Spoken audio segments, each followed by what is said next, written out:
Tasan mo sa Alerto 24. Patay ang isang dating barangay tanod matapos barilin ng dalawang nakamotorsiklo kanina sa Quezon City. Si Nelson Canlas, naka-alerto 24.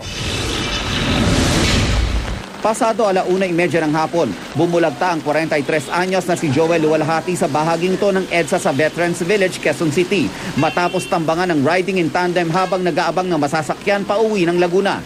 Kagagaling lang daw nito sa isang salo-salo ng pamilya para sa isang nagbabalik-bayang kapatid.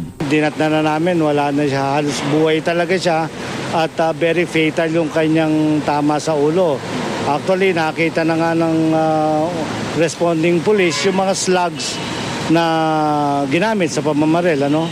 Actually, tatlong 9mm na basyo. Ayon sa kanyang mga kaanak, wala naman daw silang alam na maaring nakaalitan ng biktima na dati barangay tanod sa lugar bago lumipat ang tirahan sa Laguna. Wala po mabait naman po yung kapatid ko Ang tagal niya nang hindi nagpasko dito, ngayon lang siya nagpasko dito.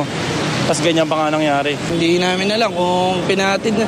Kung alam lang namin, pahinatid na lang sana namin. Pauwi na siya Ang CCTV camera na ito na nakaturo dito sa pinangyarihan ng krimen at isa pang CCTV camera, ilang metro lang ang layo na nakalagay sa isang hotel, ang tanging mga pag-asa na lang ng mga otoridad para matunton ang salarin ng krimen na ito. Pamilya po namin yan. Tama kayo. Tayo mo sa pamilya namin yan. Sa tagal dumating ng mga operatiba ng Scene of the Crime Operatives o SOCO, nakasagutan pa ng mga kaanak ng biktima ang mga pulis. Tila tumatagal na raw kasi ang bangkay ng kanilang mahal sa buhay sa ilalim ng ulan. Ayon sa kamag-anak ng biktima, wala naman daw nawawala sa mga dalang gamit ng biktima nang mangyari ang krimen, kaya't maaring hindi raw pagnanakaw ang motibo ng pananambang.